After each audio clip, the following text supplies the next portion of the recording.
Hey guys, real quick before we get into this episode, I want to apologize. I realized I had two sources of audio while I was recording my voice. And so there will be times when the audio sounds like it's repeated on my end. I do want to just apologize for that. But hopefully you guys stick through it. And thanks for listening and watching. Hey guys, welcome back to the Atlanta Golfs Podcast. Oh my gosh, not this We again. are so back. Yeah, We are in fact, so just keep on back. it. ATL. That's the intro. That is the intro right there. That is a good This is what intro. happens when Andrew. Welcome to the ATL Golfs Podcast. All right, ladies and gentlemen, welcome back to the ATL Golfs Podcast. This is episode 6, and we are covering the Frog Golf Club. We are on a long hiatus, about a month. I hope everyone had happy holidays, happy new year. I was in the midst of moving, and Joe was very patient with me while I was moving, so we are so back.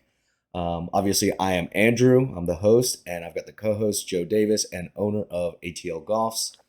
And What's up, everybody? we are also joined by Tyler Morse, the general manager of the Frog Golf Club. Tyler, if you want to introduce yourself and say anything. Yeah, sure. So GM here at the Frog as of March of 2025. Our company here, Bobby Jones Links, the management company, been with them for 8 going on 9 years. So it's been a fun stint here. Bounced around for a few clubs here. Was part of the team that helped open up Bobby Jones Golf Course down in Atlanta with the renovation. So I was there for about 6 years. And I've been in the golf business for, this is embarrassing now, 17 years. So it's been a fun career so far, but I love every second of it. 17 years, wow. Yeah, first job was a cart attendant at 16 years old in high school, and it's been stuck with me ever since. You're telling everyone your age now. Yeah, the math wizards will figure it out. Wait, how old are you? I'm 36. I have nothing to hide. I'm 32. I turn 33 next month. Yeah, you're talking about old, and I'm the oldest one on the call here. You guys are old. You're just a little baby. Yeah. You guys are old. What are you guys talking about? You guys are both old. So jumping back into it, the Frog Golf Club, located in Villa Rica, Georgia. It's about 45 minutes, 40 miles away from the center of Atlanta. A bit of a haul, but I think once we get through this review, you'll realize it's kind of worth the drive, especially with all the other courses in the area. Founded in 1998, designed by Tom Fazio.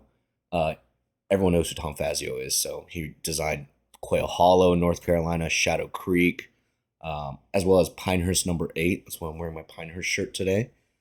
And Garrett Van Dam bought the course in the year 2000, and I guess he owned it until 2024, right?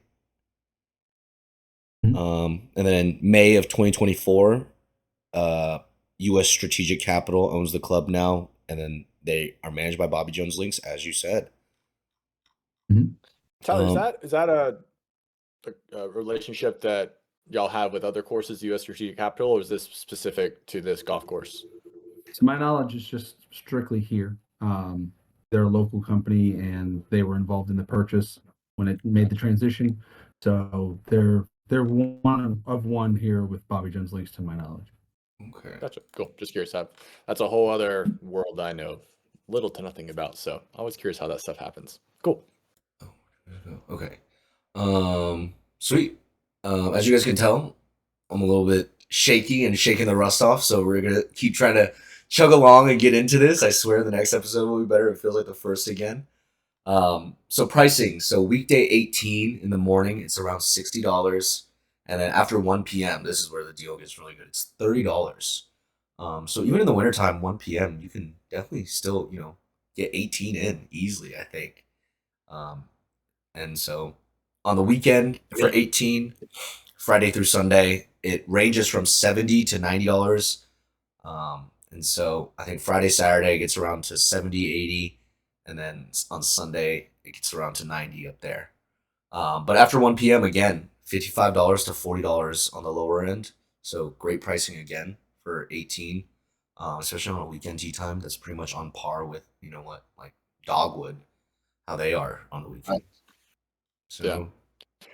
That's why I had the Frog as my best bang for your buck course in my Atlanta superlatives. So that's been a way more successful post than I expected. I think we just hit like 1.6 Yeah, thousand shares. Like, what is yeah. going on? That's Dang. Yeah, yeah, crazy that's well slow out. interest. That's cool. But well, cool. So what we'll do now, folks, this is your first time. We're going to be doing a course review. And the way the review is structured, a 5 out of 10 is not good and it's not bad. It's expectation, basically. I know sometimes with rankings, you see a 5 out of 10, you're thinking 50%, that's an F in school. No, that's not how this works here. A 5 out of 10 is okay. If I paid X amount of dollars, I got pretty much what I expected from that. Anything above a 5 is a little bit better value than expectation. A little bit below a 5 is below value for expectation. And so that's the framework we go based off of. And so we're going to go through the different features of the course and what it provides and give our ranking, talk about it, and allow Tyler to add some commentary as well from the course perspective and make our way through things. So I think first thing on the list is probably what the Frog might be most well known for, which is the layout. Andrew, take it away, sir. I love the layout here. I was kind of switching through 18 birdies and looking at all the holes earlier today, and just every time I play there, it's always interesting. It's always fun. It's not biased towards anybody, so I gave it a solid 7.5 out of 10, which I think is a really great ranking. Um, the layout on both the front and the back are really great in my opinion. It doesn't get super exciting on the front and then get really boring on the back or anything like that. There's tons of water features. I'm a big fan of the bunkers. I think they're beautiful. Um, I think other courses, a lot in the area at least, kind of favor people who hit a big fade. And so a lot of the holes here at the Frog are just, you either play left or you play right. So it just keeps it more interesting and fun. Hole 4 really stands out to me due to the water and the bunkers, and just keeps it fun and exciting for me. So I give it a solid 7.5 for a layout. Yeah. I think I might even go a touch higher and give it an 8 out of 10. It's one of my, I mean, it's just strictly layout. It's definitely one of my favorites to go to. 'Cause like you said, you kind of get a little bit of everything. Probably the best collection, or one of the best collection of par fours in particular. Like you said, the hole 4, that's a par 5 elevated tee shot towards the water. You have some decision making there. You're gonna bring the water into play or not bring it into play, which I love always. I always love some risk reward that makes me think, but it's also very scenic and aesthetic from that elevated tee box as well. You got a drivable par 4 that is not the very next hole, but I think 2 holes later. 6, So yeah. yep, so that's a fun one as well. I love anytime you give me an opportunity for a drivable par 4, and it's actually drivable because it's downhill. And so even the not super long hitters, if you get a ball rolling on a dry day, it can roll up to the front of the green there, and it's actually relatively forgiving. I mean, you got the trees on the right, but you can still make par even if you end up slicing a little bit too much over there. So I think that's a great aspect. I would say if I had to find like maybe a critique, I like the par 3s. I don't necessarily, I wouldn't say I love them. You got the first one's just kind of a pretty straightaway par 3. Not really, I mean, I guess not really a forced carry. You got the bunker short, so, but it's pretty standard. But you do use a different club, at least I typically do for every par 3. So I like the variety, at least from what I'm hitting. But there's not really one, at least for me, that really sticks out as like, wow, signature par 3. You have the forced carry one where it's a longer one, whatever, 180 going up to 200 plus with the forced carry everything. And I guess that would be maybe the one you would pick out as the best or Is most that 8 interesting. Or you're talking about? yeah, Mhm. I think I it's love 8. that one. I like Fun it fact too. about number 8. Yeah, That's I the like one. 8. It's just a brute. It's tough and Five um, wood. 5 wood. It's demanding. It's demanding. it's definitely demanding. You got a little bailout on the right-hand side, which is where I typically end up anyways. But that'd be probably my I'm pulling at straws a little bit. I'm giving it 8 out of 10. So I obviously I like the layout, but I think there's a couple courses I've played that I think might have a little bit better collection of par 3s, but that's probably my best critique I can put towards it. Tyler, how about you, man? What's kind of your take on the overall layout? Yeah, I think you guys hit on a lot of good points that, everybody in every skill range and age range will give us feedback on. Fun story about 8 from everybody that I've talked to as long as this property's been here. 8 is the par 3 on the course that has the most hole-in-ones. With as tough of a shot as that is, that's the one that has the most aces. So, which I crazy. found very hard to believe, but that's what I've been told. So, but I Must be think the shape of the green and where the pin placements are or something. everybody banks it off the right, and depending on where the pin is, if you get it rolling in the right spot, it's a guaranteed one. So, it's obviously a ton of luck, but that's the one most people say they get an ace on. So Crazy. it's impressive. But the thing that I liked about the layout the most is it makes you think a lot. You can't just stand up and rip driver, and it's not punishing you for hitting it far. And it's not one of those ones where it's a bunch of dog legs and you can't hit driver that much. You really have to pick a landing spot. I know you guys mentioned 4. That's a great example. You have water right. You have bunkers that basically just squeeze in right at a far landing spot. So it's a really tough 3-shot hole there for a par 5. Obviously, you can give it a go. The approach once you get to the fairway is pretty friendly. There's trees right, trees left, but there's not really any super trouble there. But the times that I've played it and the times that I've heard from when we've had tournaments out here, whether it's section tournaments or just regular contracted tournaments, it's people having to pick a landing spot, pick a shot that's not always driver. It's driver, 4-iron, 5-iron. Like they're going through the bag, hitting different clubs. It's not just 4-iron or driver. So I think that makes you think a lot more. Takes maybe a little bit of thought out of your swing, so you're swinging a little bit more freely too, as a positive. But it's not just grip it and rip it, and it's not Mickey Mouse golf. It's pretty straightforward, and it's thought provoking, which I really like. Yeah, I mentioned the par 4s. I was just looking at the distances, and I love the flow. So obviously you have hole 1, which is over, playing from the golds, over 400 yards, and then you get to 2 and you're down to like less than 350. So automatically you have 2 very different par 4s and different feels. And then you make your way eventually to 6, which is where our drivable one is. Mhm. And then 7, you have kind of a really tight, slight dogleg left. You got a pretty forgiving landing area unless you want to take more on, in which case it gets a little more squirrely. But that's again a totally different feel of all the others with that really tight initial shot. And then 9, you're going uphill, but still not terribly long.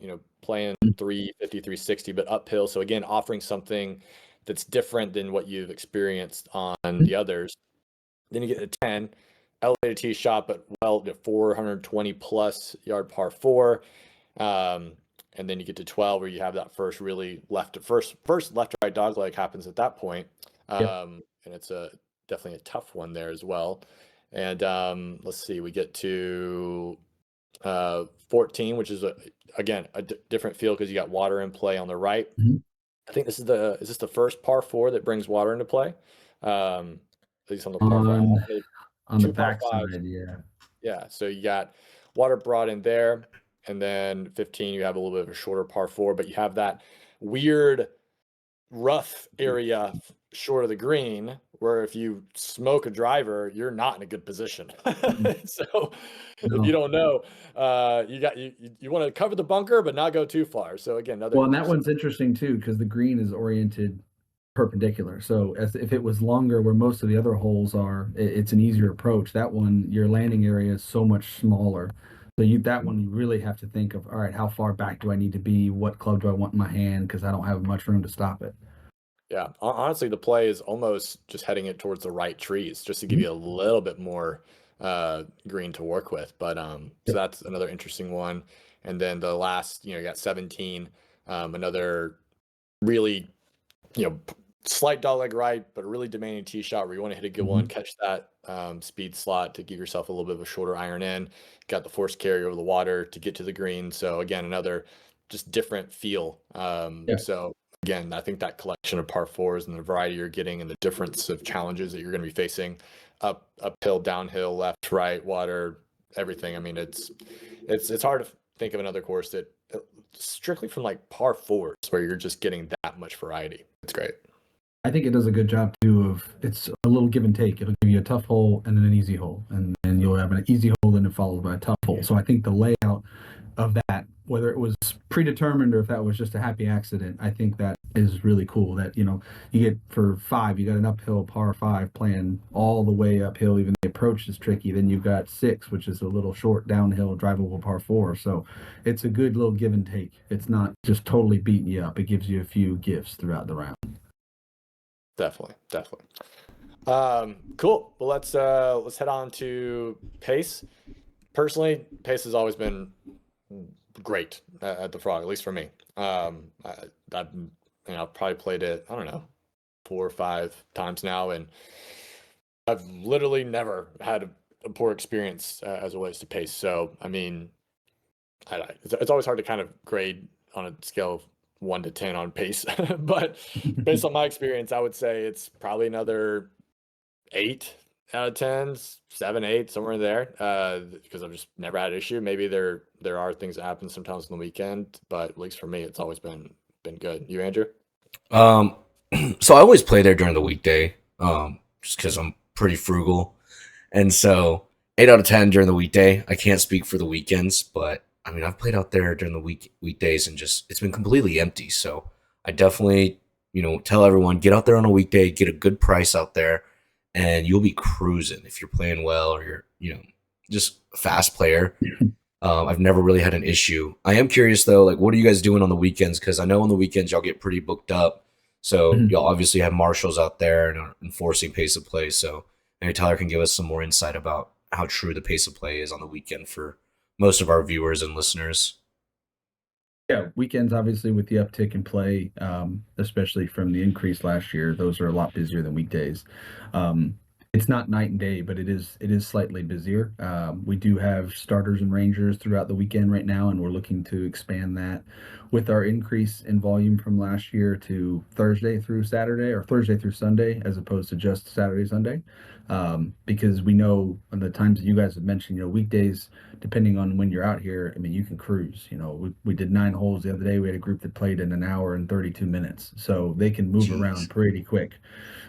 If you get it at the right time. Now, obviously, weekends, that's going to be tougher to achieve, but our goal with trying to expand our staff and our services to that from a starter and ranger standpoint is to try to be pretty close to consistent throughout the week. We know it's obviously not going to be copy and paste from a Tuesday to a Saturday morning, but we want to be able to get that as close to the same as possible. So we're putting in our measurables with some of our team members and just expanding that a little bit more when that's not something that's been done here in the past. Yeah. What how do y'all space your tee times? We're 10-minute intervals. Perfect. Yeah. Very I standard. feel like any course is at least 10 minutes. You're setting yourself up for success at that point. Anything other than that, then things start getting cramped and inevitably. So Yeah, the highest that I've ever had it at a facility was 15 minutes. That was golden. There was no sounds pace of play awesome. issues there. It obviously limits how many you can put on the tee sheet, but yeah, that was between 15 and 12-minute tee times, like those, that's the golden spot. 10 is great, and I think that's where most of your busy public or semi-privates need to be. But yeah, 15 minutes, that was a whole another ball game. yeah, definitely. But again, it's that give or take, right? So if you go to 15 minutes, like in order to make the numbers make sense, your greens fees are going to go up. Like they have Yeah. to. You're having to make more money per golfer at that point. So there's Right. that give and take. That this is what it is. What hole tends to back things up the most? Well, our back-to-back par fives on 4 and 5, that causes a little bit of a bottleneck. Everybody wants to try to hit the hero shot. On 4, it's a little easier. 5 is sometimes a little tougher just because it's an uphill approach. But with 6 being on the back end of that of a relatively short par 4, things start to move a little bit quicker there. But yeah, which I love the back-to-back par 5 concept. I think that's a lot of fun, and it gives everybody an early scoring opportunity. But that's where we do get a lot of bottlenecks. Everybody tries to step up and hit it, and hits tops at 4 feet, and then they hold up 3 more groups. So It's me. It's me. Andrew's like, why are you attacking me? This was personal. I left the names out of it. But yeah, that's where we'll see on busier days a little bit of a bottleneck. Makes sense. Sweet. All right, let's head on to tee boxes. This is Andrew's passion. Andrew's a big tee box aficionado, tee box snob, if you will. So let him have it. No, honestly, I'm not letting him have it. I think these are great. I was thinking back about it, and there wasn't a single moment when we played last week or 2 weeks ago where I felt like my feet were uneven or I was slipping. All the tee boxes had grass. They were cut down as short as, I expect. So I think this is the highest rating I've given a tee box so far is an 8 out of 10. Wow, that has to be the highest. Yeah. Dude, I think I give a lot of 6s and 7s. Yeah, 6, 7. definitely. But I mean, super even tee boxes for the most part. Like, what am I expecting from a public course? I've played some of these private courses and they have immaculate tee boxes, but for a public course that gets tons of play, these are great. I can't recommend the tee boxes enough, I guess. I think it also depends on where you're playing from, but I would imagine the blues get a lot more play compared to the golds or blacks. And so I don't know, just 8 out of 10 solid tee boxes. 10 out of 10 over 8 out of 10 would play on those tee boxes again. Nice. What about you, Joe?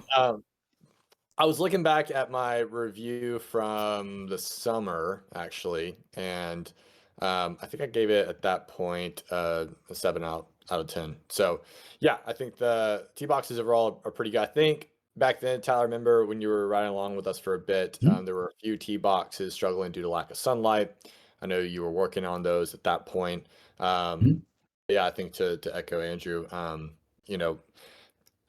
honestly, for most tee boxes, as long as they're, if it's a driver hole, I kind of just need it to be even, like in some grass, obviously for some grip, but I think maybe when we played last, there was a few that had gotten a little soggy, I would say. So maybe that's a mark against it, but that's conditions more or less than the actual tee boxes themselves.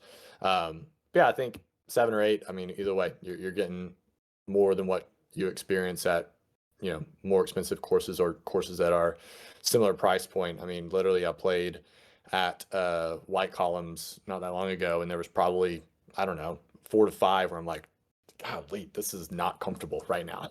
So and I don't remember experiencing that at all at the Frog. So good stuff. Solid. Love to hear that. Andrew, you actually be very happy. That is a point of emphasis that we've determined with myself and the superintendent that we're going to beef up a little bit this year.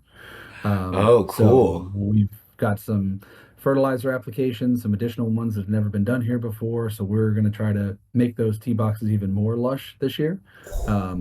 So I personally would like to bring the height of cut down just a little bit, make them a little firmer. So get them closer to what you might see at a private club or something like that, but with still being able to handle 30,000 rounds, 31,000 rounds out here on a busy public course. So that's a point of emphasis for us from a condition standpoint this year that we've put a lot of stuff in play already for. So you'll be excited come summertime, if weather holds, that those should be better than what they have been in the past.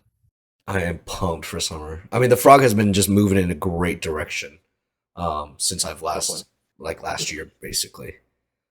Appreciate it. Yeah, we're gonna probably get new tee markers this year too. I'm crowdsourcing and looking at different vendors for those, but I think it's time for us to have some nicer ones out there. So do some logo.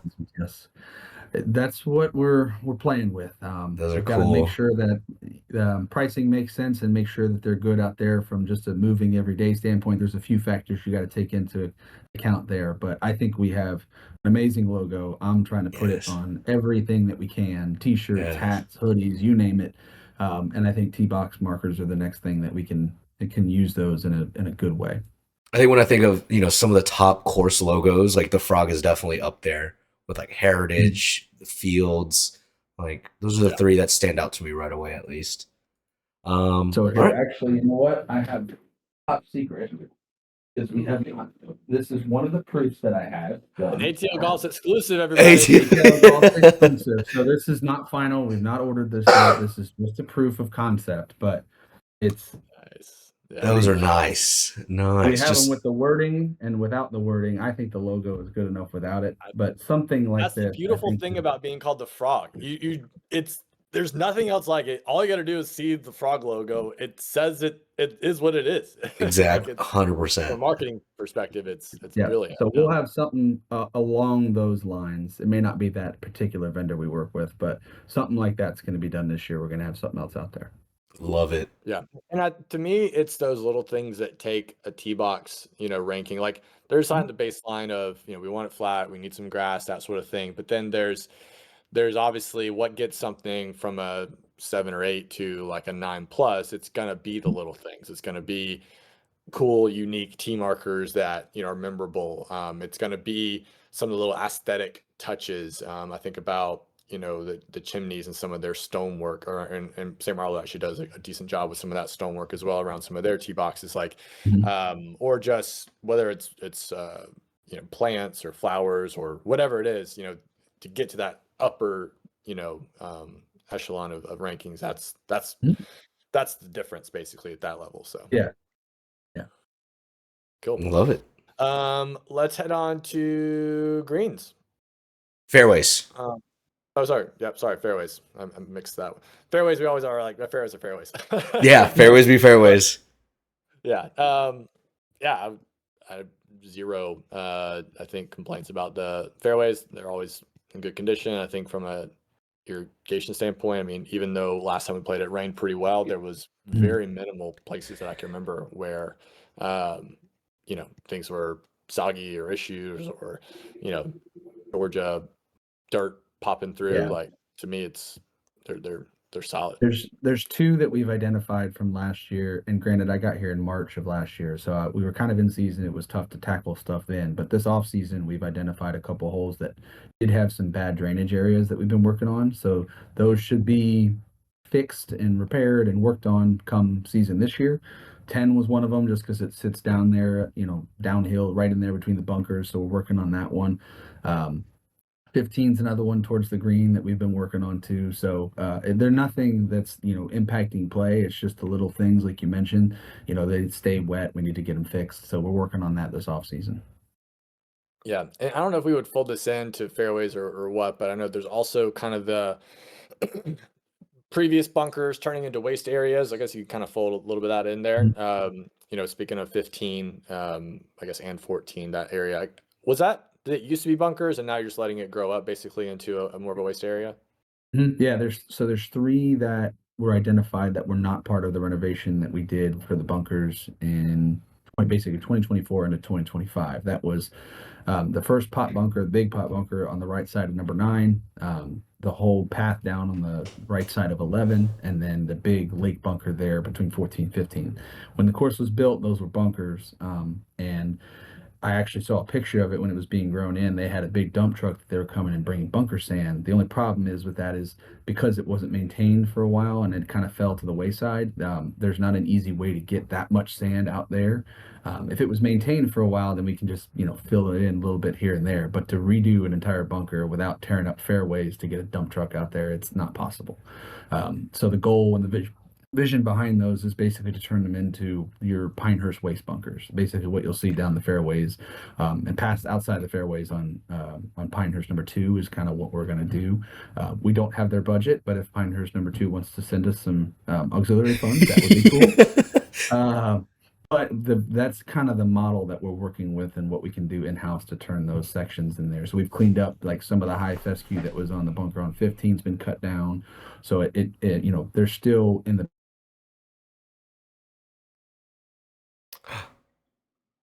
Hello?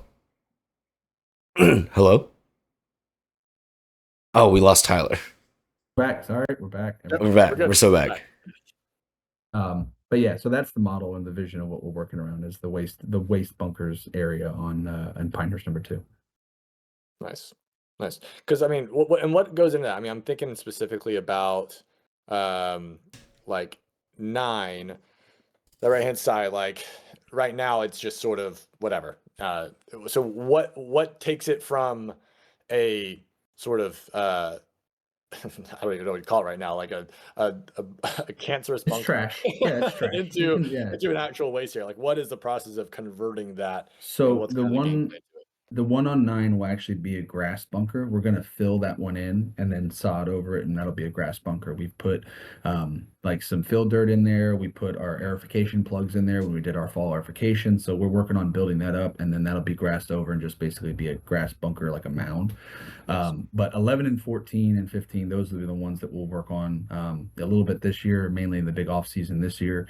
But that's just kind of cleaning it up a lot just because of what was in there. There'll be a little layer to fill in the base so that, it's not liner or dirt. So there's a little bit of something in there. And then it's just maintaining the grass that's in there, making sure weeds don't come up, maintaining the edges, similar like we would with a bunker face. So you don't have fescue popping up, you don't have other stuff that you don't want there. So it's more so maintaining rather than like rebuilding it, but it's making sure that you have a good base in there of like, a little bit of sand or a little bit of dirt and a little bit of mineral and fertilizer, and then you just maintain that. Oh, Got cool. it. Yeah.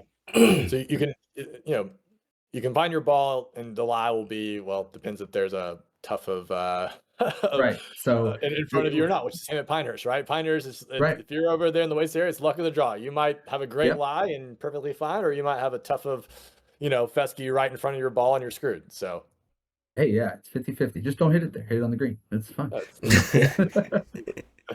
Speaking of greens, I guess we're moving on to greens next. ooh, segue. Well done. Yeah. Well done. Joe, what do you think of the greens? I have a pretty good ranking, so I want to hear yours first. Well, real quick, for your joke, or for your segue there. Thank you. I'm out of practice with my my soundboard usage. I gotta get back in the groove. But yeah. So the greens.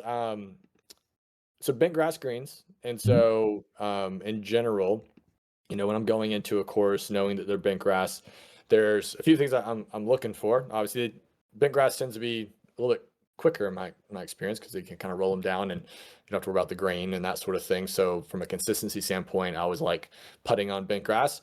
The downside of bent grass is definitely the pitch marks and how soft they can get. I know in the summer specifically, they had gotten really, really soft, and we're definitely having some pitch mark fixing issues. They're just, and sometimes it's just they're so soft that it takes a chunk out of them, and I don't know how you fix that. Just sort of is what it is. So I would say in general though, especially this last time we played, considering it gotten cooler, the greens had firmed up. They were in very good condition. I would say, based off of kind of price point and looking at how I've kind of ranked other courses at kind of similar, I'm probably going to be in that little, we'll call it a 7.5, I think. 7.5, I would say, is kind of where I would say I'm at. There were, I'm trying to think of which green I'm thinking of. I think it was maybe 2, if I'm not mistaken.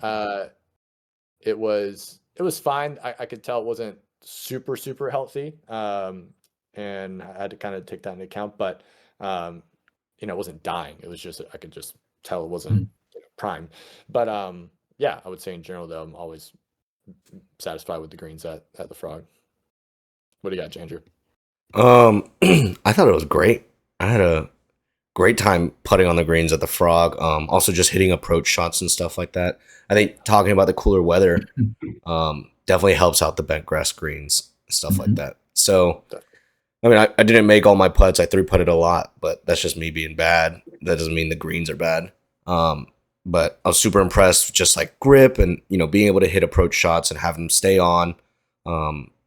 Apparently I hit this crazy spin back shot that rolled back, 20 feet, but I didn't get to see it. So I'm happy with the greens. I gave it a high rating. I'd say around an 8.5 even.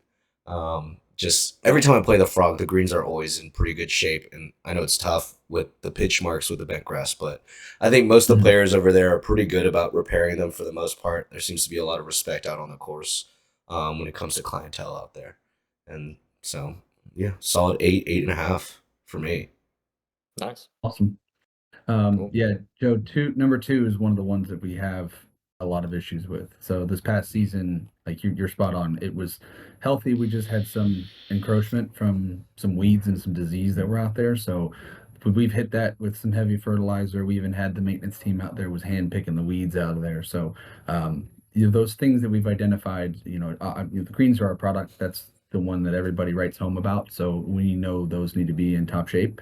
We're fortunate with the bent grass that we can play in the winter and the cooler months a little better than some of the Bermuda places might be able to. And we've actually started working on a little bit more of a consistent plan for cutting and rolling to firm them up a little bit. So even in the summertime, like obviously we'll have to keep them wet so they don't get overheated, but they won't be as super wet and soft as they were last year. They'll be a little firmer. You'll get a little bit more bounce as opposed to taking a 3-inch divot, and pitch mark out of there. So those were identified. That stuff we wanted to work on in this off season to make sure that we were ready for the summer.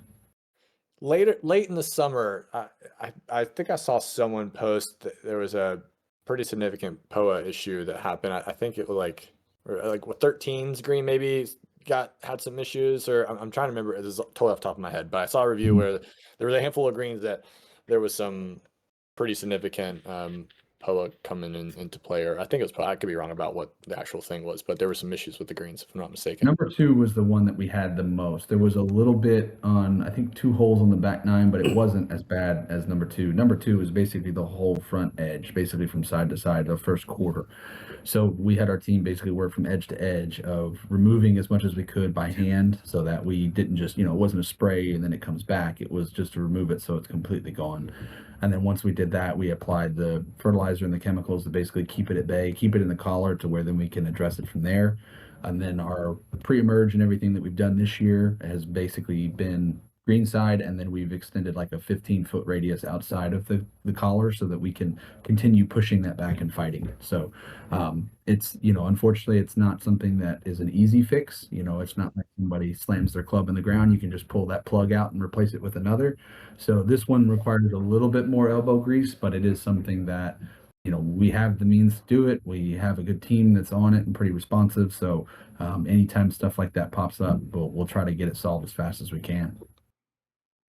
Makes sense. Shout out to the Frog for that. Putting in some elbow grease, pulling out by hand sounds awful. The guys were in there with the little hand plugs, pulling them out in the middle of 90-degree weather in the summer. Like they were kicking ass. They were doing a really good job. And it showed. Obviously all of the worst part of it's gone. We'll see when it gets hot. Once how much of that we've actually defeated and removed permanently, and how much of that's still lingering.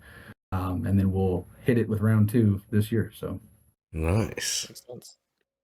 Cool. Well, on to bunkers, which is definitely a hot topic with the Frog. So, and it's been a journey. I'm gotta sure. Get ready for this one.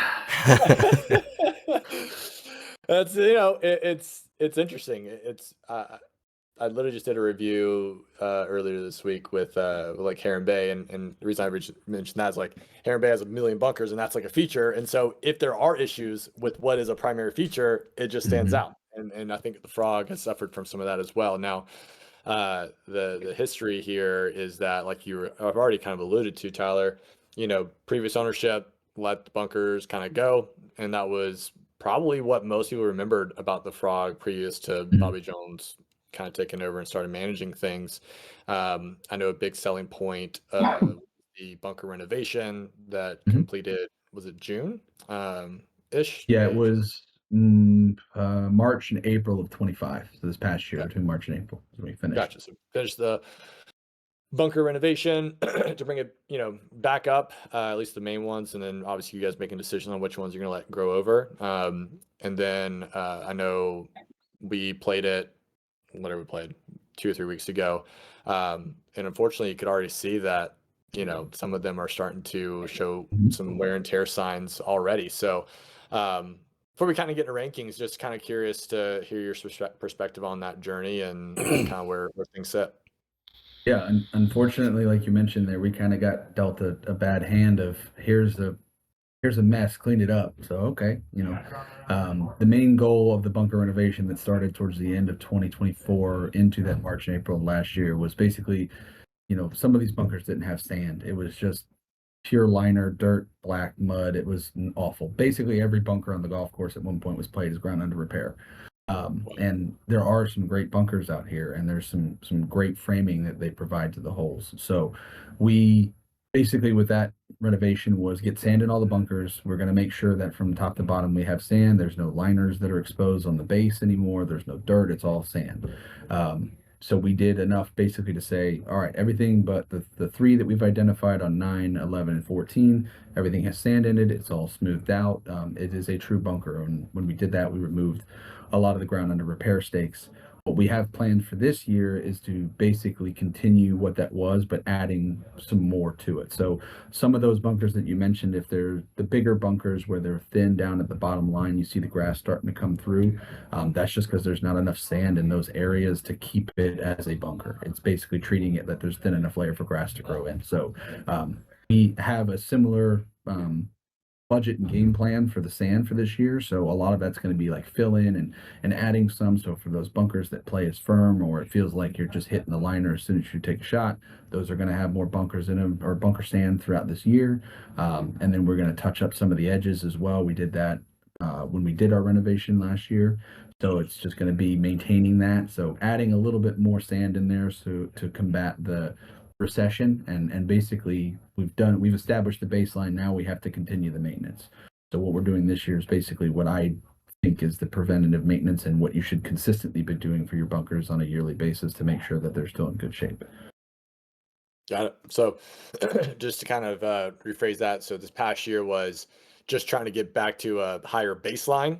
And then Yes. now that you've made that huge jump, each year will just be more about touch up, essentially. So it's management, and ideally, correct me if I'm wrong here, but I would imagine that every year that you treat the bunkers well, the following year gets a little bit easier because I Yeah. imagine it just creates more of a base and easier to manage and less thinning out and so on and so forth. Yep. So now that we've established that base, we can do, not as drastic of a renovation, but we can just maintain it. We can add some more sand, we can touch up the edges.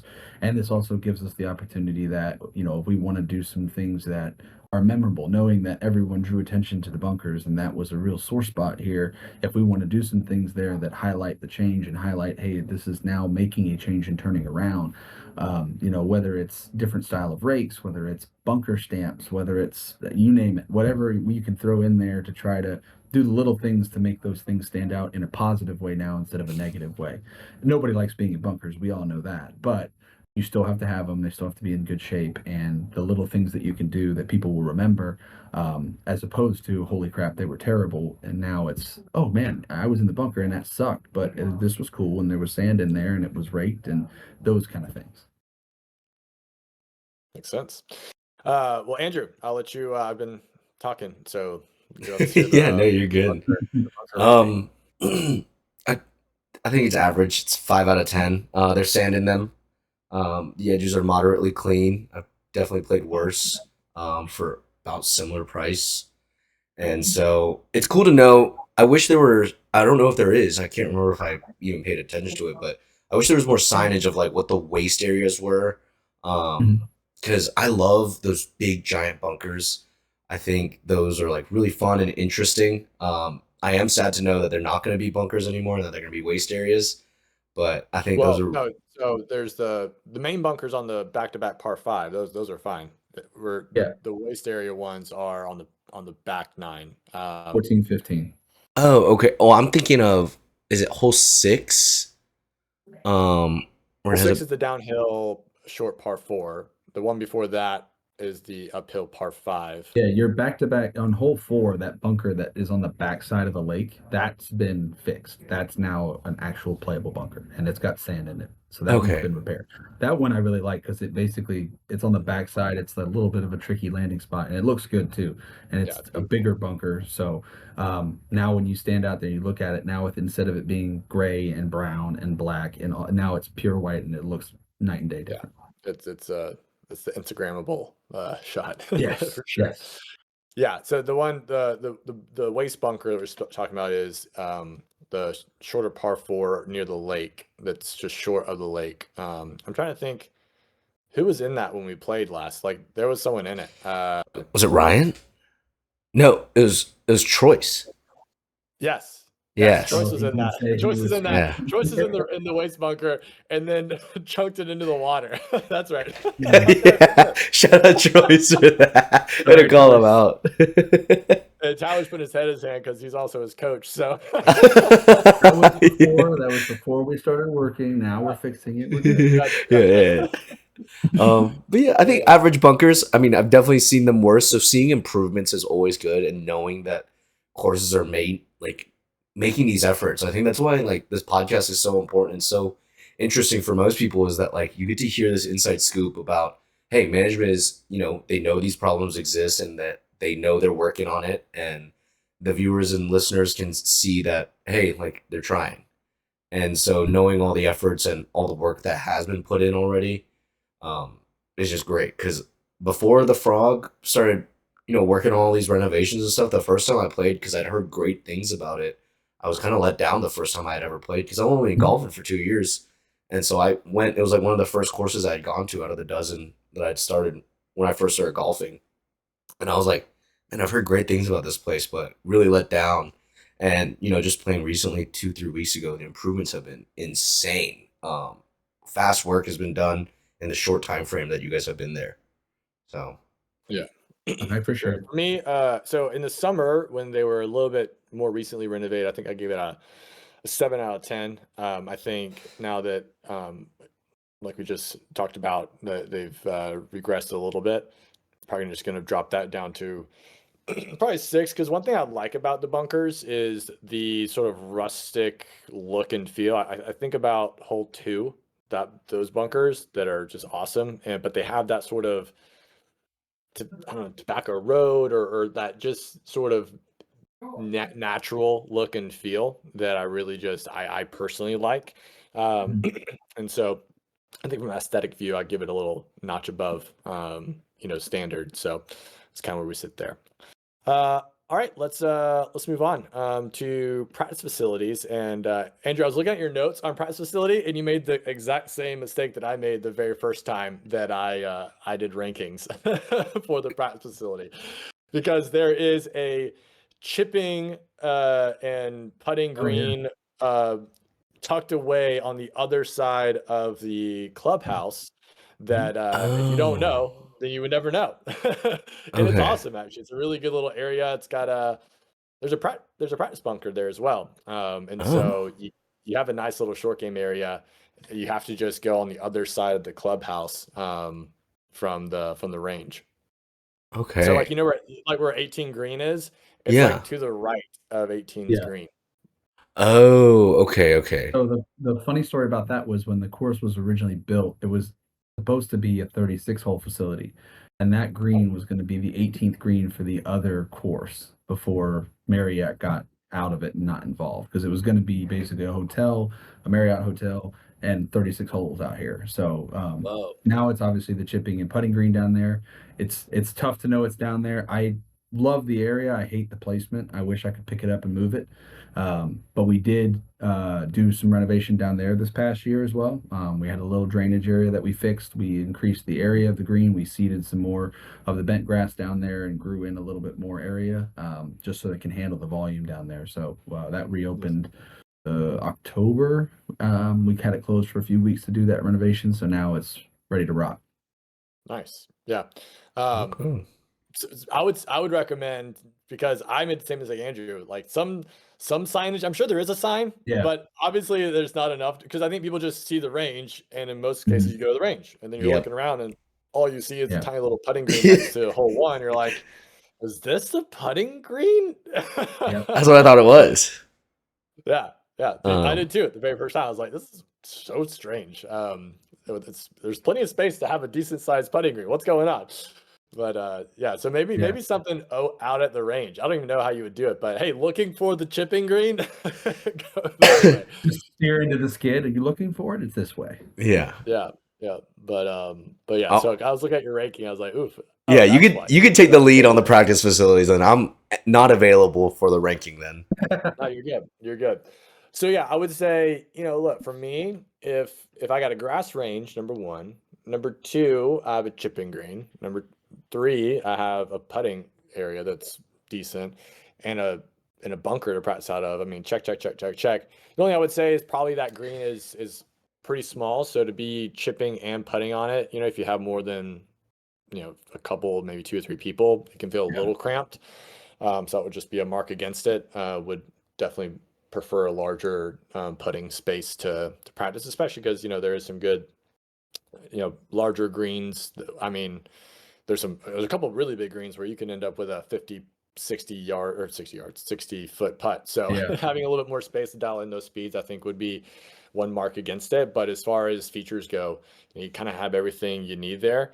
And then I know another thing that you guys do, if I'm not mistaken here, Tyler, that, you know, those higher end tee times, prime time on the weekends, are y'all throwing in a smaller range bag now or not?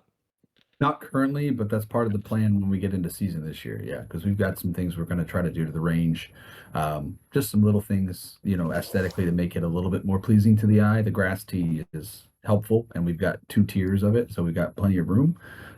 It's just maintaining that and the few things that we want to do to just elevate that a little bit. So yeah, that'll be rolled out probably March, April, but we're going to change some things with that. Nice. Will there be a little bit nicer like club stands or bag stands, whatever we call this? Because those faded green Yeah. plastic ones. No, and I will just full disclaimer, those were here, those predate me. I'm So sure. I'm gonna I get bet rid they've of been there them. for 10 years. Oh, I'm sure they've been here for longer than that. But I mean, they look like they belong at my daughter's daycare and not at the golf Exactly. course. Yeah. It's So, got that faded slide yeah. look. It Yes, looks like it should be yes. at an M&M. Yeah, it looks like it should be at a McDonald's play place. It's That's giving exactly what it 90s, is. 2000s. Exactly. So, you know, things like that of just, you know, easy changing the bag stand, having club cleaners out there, even having just a bench or something to sit down on a hot day, like things that don't require much effort, and are marginally not expensive, just get those out there and make it better.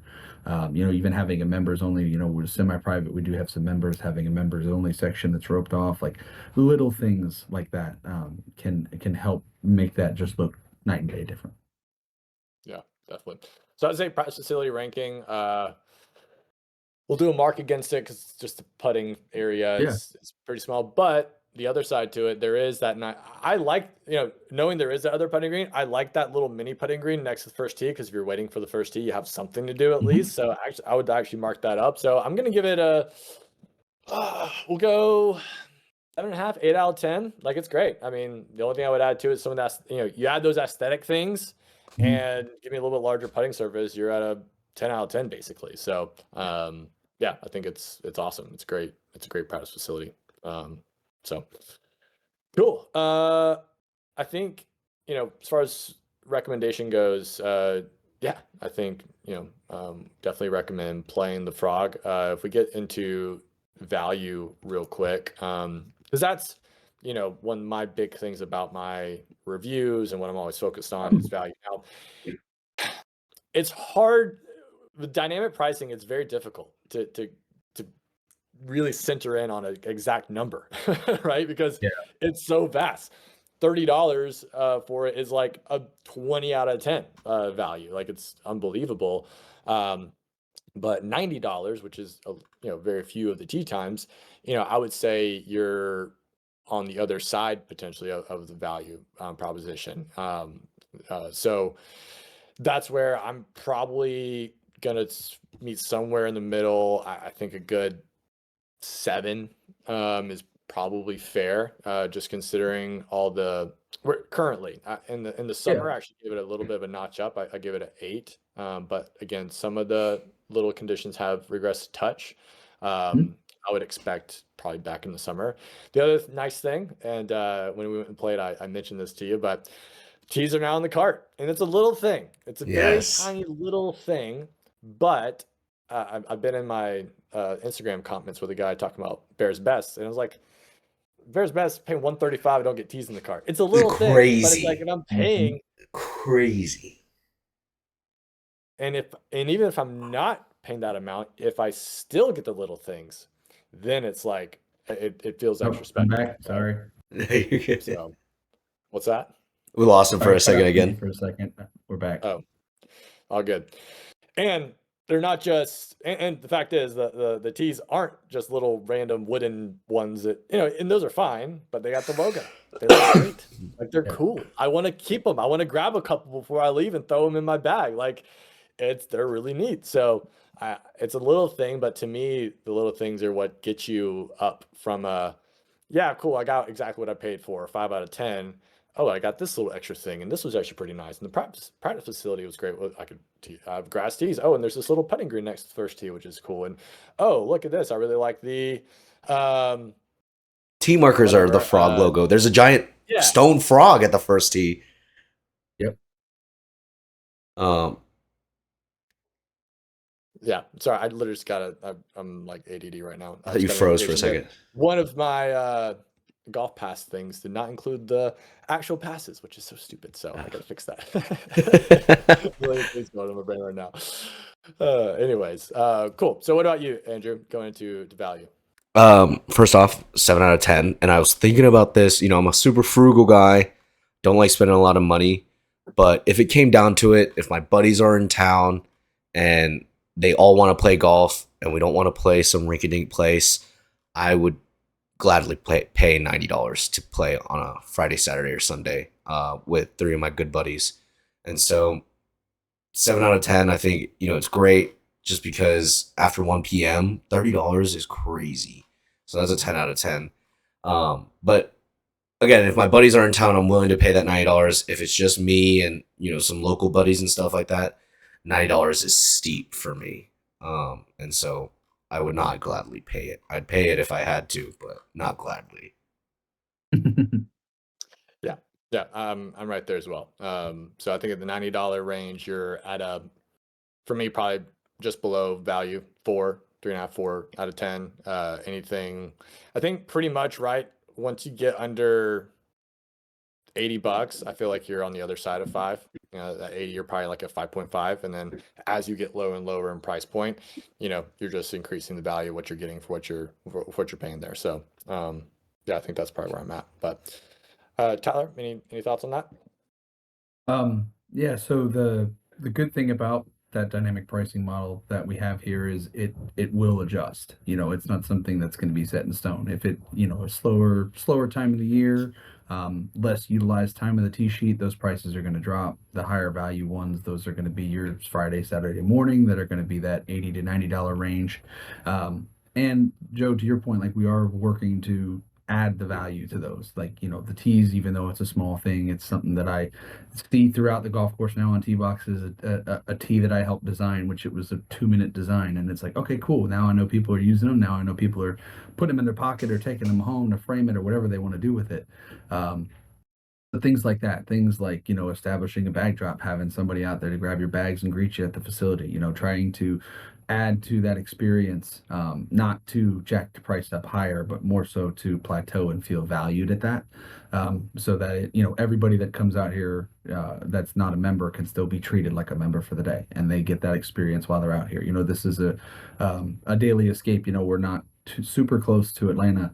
You're going to make the hike out here, it's going to be an all-day sucker. So we want you to be valued while you're out here. We want you to be welcomed and feel like that, not just pay a steep price, play a nice golf course, go home. So those things are, now that we've put out some of the bigger fires, the bunkers, the course condition things, now we can kind of look inward and work on fixing those things and enhancing those for everybody. Yeah, and one thing we didn't even talk about, I mean, even just the eating area, the bar is a nice spot to kind of hang out with after a round.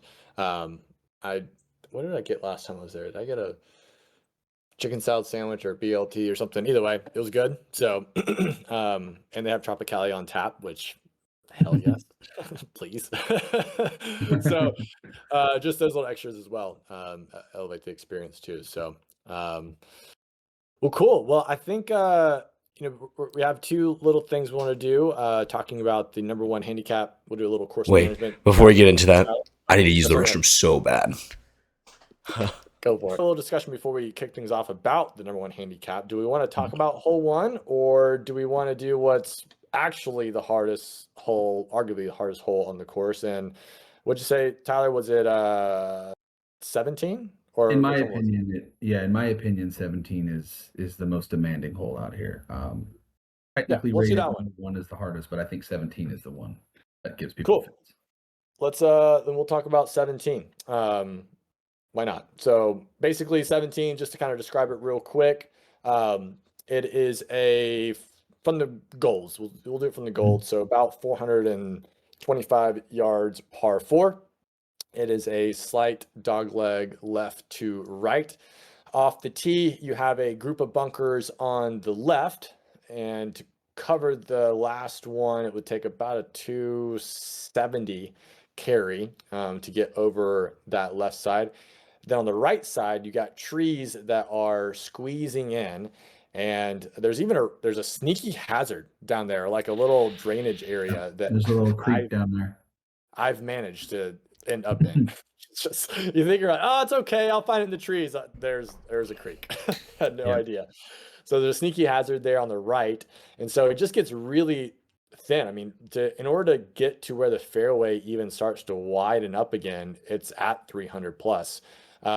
Which you can get that because there's a little bit of a speed slot, but that tee shot is so demanding. And if you lay up, well, you can't, because you're going to be blocked out by the trees on the right. So you have to hit driver pretty much to take the trees out of play.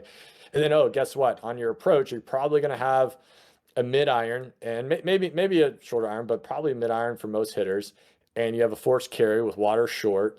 And it's also a pretty large green, where if you're on the wrong side of the green, you're going to have you're in Super 3-putt long territory. putt. So it's definitely, or if you're Andrew, a 4-putt.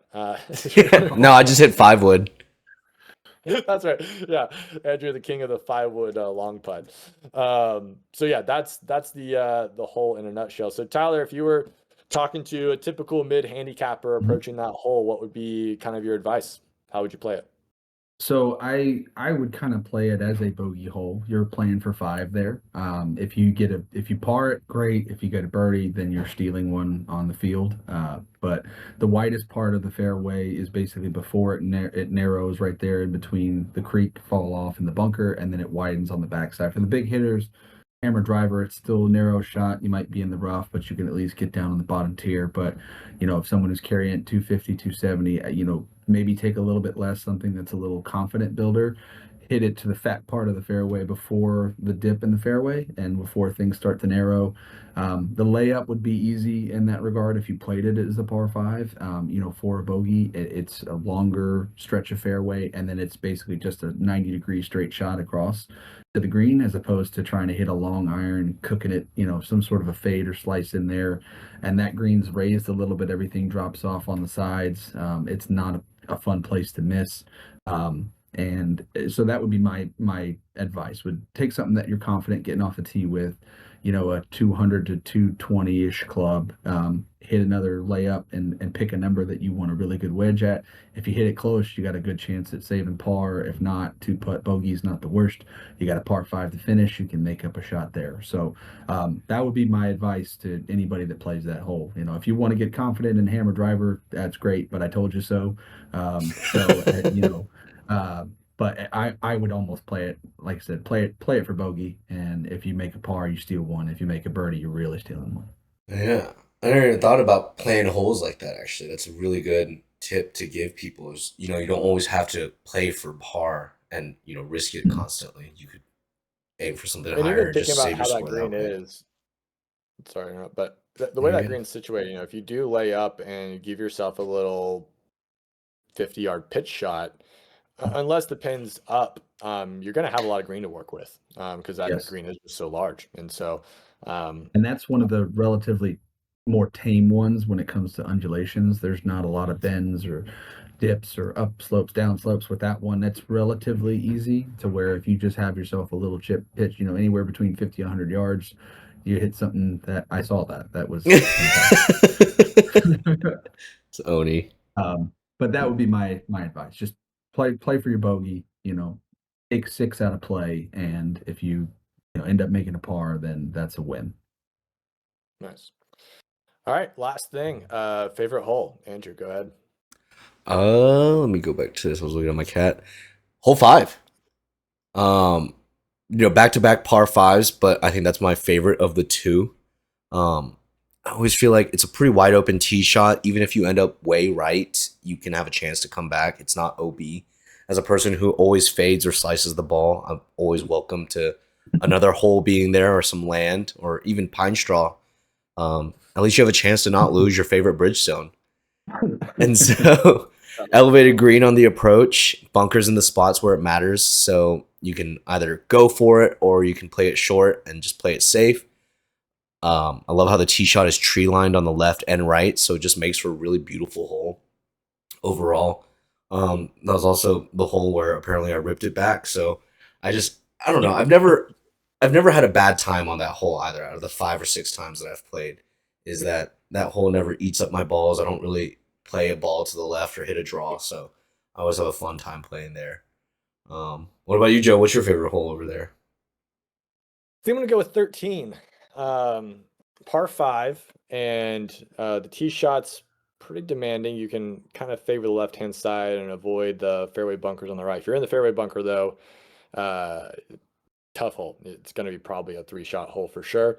But a good drive, you can catch a little bit of a speed slot, and because that approach is downhill, you have that decision to go for it. I just feel like there's a lot of interesting decisions on that second shot because you got water short. And then you also have that random fairway bunker on the left where if you're not careful or you don't know and you end up in that, you end up with like a weird 70-yard bunker shot. So I just always felt like there was a lot of interesting risk reward and which way do I want to go? Do I want to go right and kind of leave myself short of the water and give myself that approach depending on where the flag is? Don't want to favor to the left, but maybe potentially take that bunker into play. So I just think it's a really well-made hole. You also have that weird, I always forget about that other little tiny bunker that's just like randomly in the fairway. It's another thing just to consider, to think about. And so I think it's just a really well-designed hole. And I love that approach coming in from kind of elevated down to the green. I think it's a great hole. So Tyler, what's your favorite? 13 was my honorable mention. That's my second. I think to your point, it makes you think a ton. It's not an easy step up and rip it par 5. You really have to think about it. My favorite is 18. I like that hole a lot. The finish on that with the clubhouse right there in your approach that's a picturesque photo, Instagram. I mean, you name it, that's awesome. We've had some events out there where you got the entire back patio lined with people heckling, 3 foot through. We had member guests, somebody missed a 3-footer to extend a 5-team playoff, and they were letting them have it. And it was great. It was awesome. So it sets up for stuff like that. And par 5, it can be gettable. You do have to play a little smart with the creek in front of the green and that 3-tier green. I mean, from a setup standpoint, you can put the pin wherever you want. You can make it super easy. You can make it super challenging. So you can do a lot with that hole. It's not crazy long, So I think that's a really, really good finish. Something that you write home about, and you'll remember that when you leave. The only thing, 18 probably would have been my choice, except I hate those 2 pine trees. Yep. 2 pine trees guarding the right side of the green because like the tee shot makes you want to be almost on the right hand side of the fairway, but then all of a sudden you got these giant pine trees that are guarding the back edge of the green. Or in my case, I was drawing in a 7-wood. It was looking beautiful and caught it and just shot it straight down, which is fine. I ended up parring the hole, but I hate those 2 pine trees. Those are the worst. Well, I think it's fun too because you're right. Like the tee shot basically tells you got to start right, move it left. Then your second shot is you got to start left, move it right. So immediately you've got to hit different shot shapes. You can't just step up there and hammer it and go find it and hit it again. You have to seriously think about it. The layup's pretty forgiving. If you can lay up shy of there, you've got a quick little 30, 40-yard pitch to that 3-tiered green. So yeah, that's my favorite by far. It's a great finisher, no doubt. I think when I did my top 5 finishing holes, it was honorable mention because it is a fantastic finishing hole, and I'm a sucker for a gettable par 5 finisher. I mean, that's what you want, right? On 18. Yeah. You want to make your 3 walk off like you own the place and go tell your buddies about it. Yeah, 100%. You want to make your 3 to shoot at 89 and Dude, what do you mean? I'm trying to save 9 on 18 every time I've played there. I'm fighting for my life on that hole. That is not my favorite hole. It's beautiful, but I am fighting for my life and my score there. It's so But hard I for will me. say too, one thing that will enhance 18, in my opinion, is in the past, from the pictures I've seen, we've had the logo that was in grass on the hill. Yes, on your website. Yes. So we are working to bring it back. However, we're not going to do it in grass. We're going to do it in flowers. So we're going to do Oh, like the logo in flowers, and we'll change the flowers seasonally. that'd be great. But one of our team members is involved with some folks that, a local business that does that. So we're working on getting that done here, hopefully this year, before season starts. But I love that, and that would make that finishing hole 1,000 times better. Just capitalizing on that logo, man. It's so unique. It's too good not to. It's too good Yeah. not to. Yeah. Put it everywhere. We'll put it on the carts. We'll, Oh, yeah. we'll give you Yeah. stickers. Let's Yeah. just put it on everything. Put it on Band-Aids, like you name it. We're gonna have Oh it. yeah. I love that.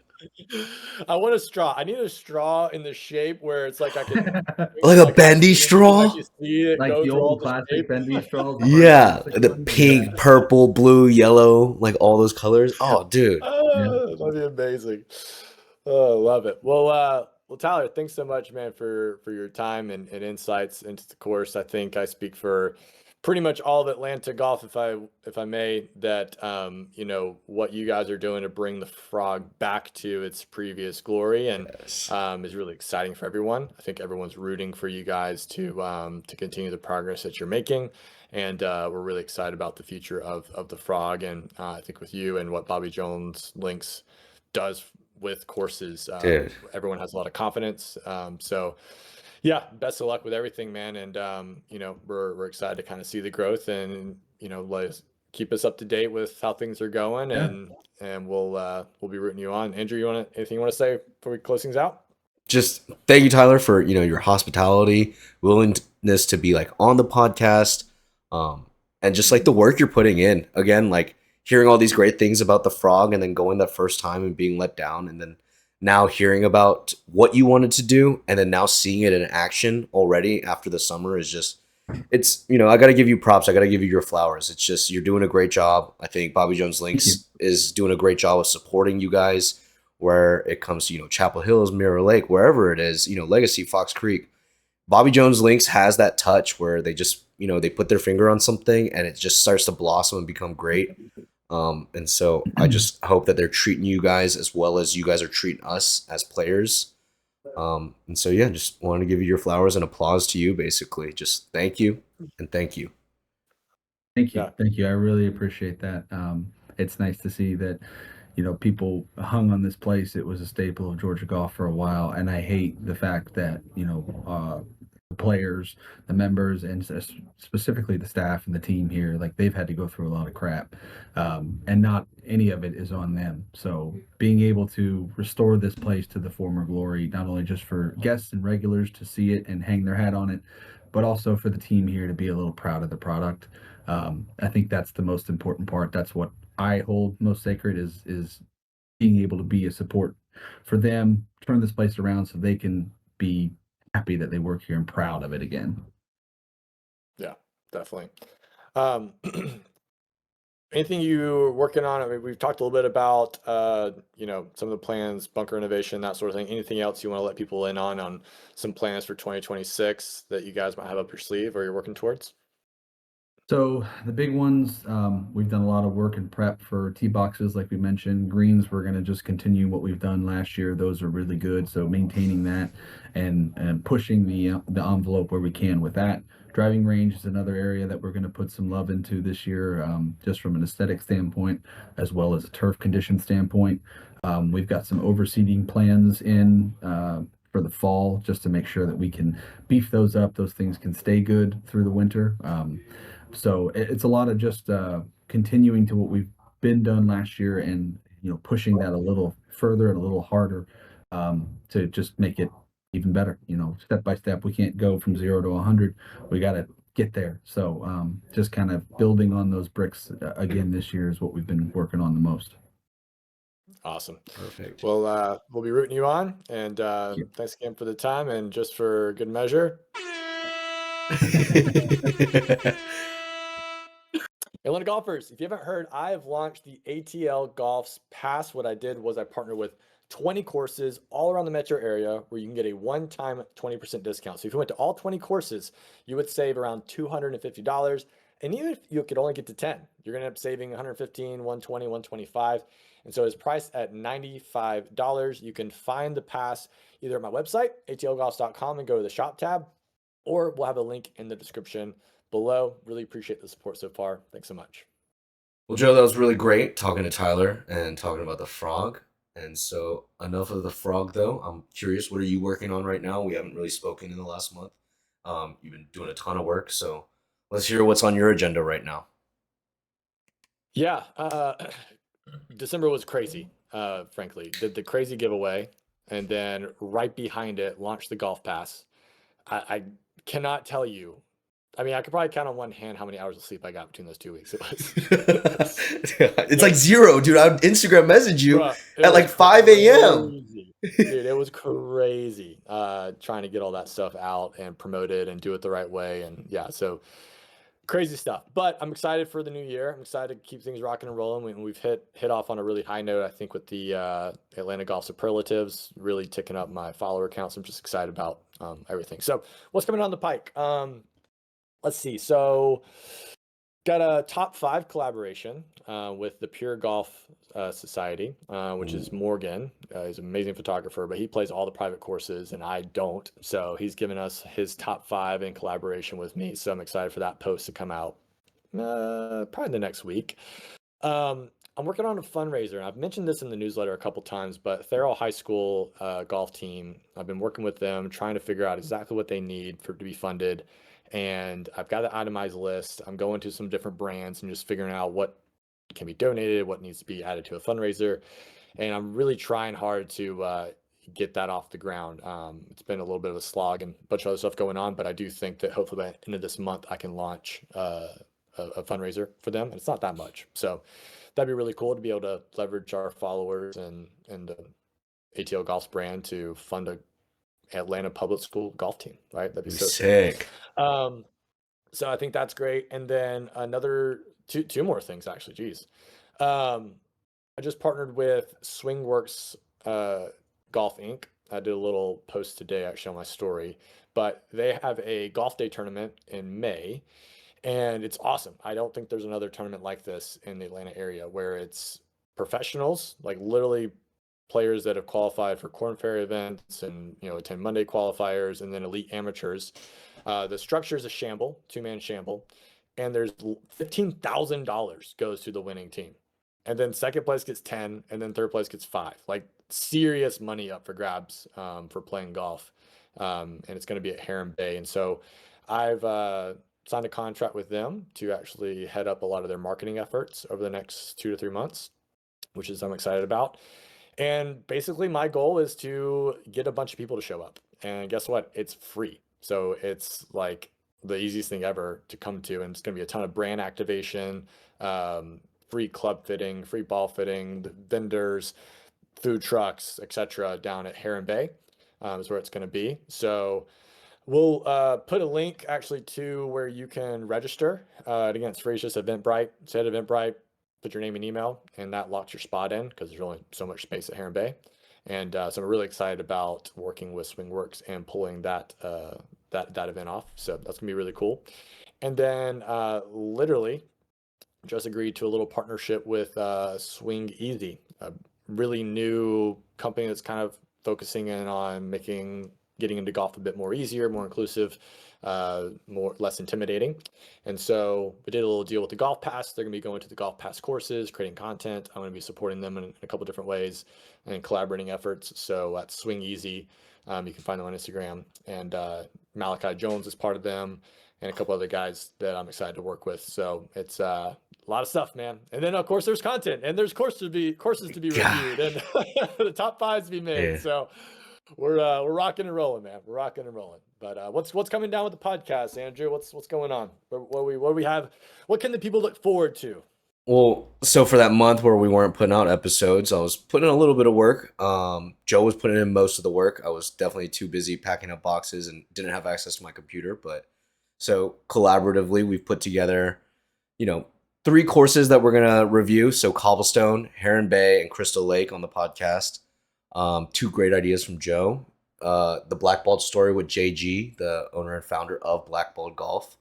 And then another really cool one that I'm super excited for is Reimagining Chastain with Bill Bergen. If you guys don't know who he is, he's redesigned or designed and renovated tons of courses in the Atlanta area. One that I can remember is he did a lot of the range and bunker work over at Druid Hills. And so, this guy knows what he's doing if he's working with Druid Hills, one of the top elite courses in Atlanta. And so I'm just really looking forward to something like that. It'll kind of help break up the monotony of the course reviews and kind of doing the same thing week after week and week. Just realize that this podcast is obviously a thing that is growing and changing constantly. And so, yeah, just looking forward to that pretty much. I don't know if this. Yeah, that one's gonna be fun. I was so stoked. I literally sent Bill a DM on Instagram and said, "Hey, here's the concept. Would you be down to work on a reimagining hole by hole of Chastain?" He was like, "Yes. I used to walk by Chastain all the time," and he's like super stoked about it. So, yeah, I think we're gonna do some really cool stuff around that one. Maybe we'll get someone to design some of the hole ideas that he has. Like, yeah, I think we can do a really good job with that one. So, really looking forward to pulling that one off. Yeah. So if you haven't subscribed yet, definitely do so, and then follow us on Instagram. Obviously, we'll post more things about that. But it's this year is going to be friggin' awesome for the ATL Golfs podcast. I can already feel it. No doubt, no doubt. In fact, it's going to be so freaking good that you deserve another applause. But for real, Andrew, thank you for all your work, man. And last year kicking this thing off, and obviously you had a little hiatus in December for you to move to your new spot. But yeah, man, excited for what 2026 is going to bring for the podcast. And yeah, please go ahead. Oh, that was an accident. Subscribe to the podcast, subscribe to the newsletter, follow us on social media, do all the things, support Atlanta Golf, and we will see you guys next time. See you guys.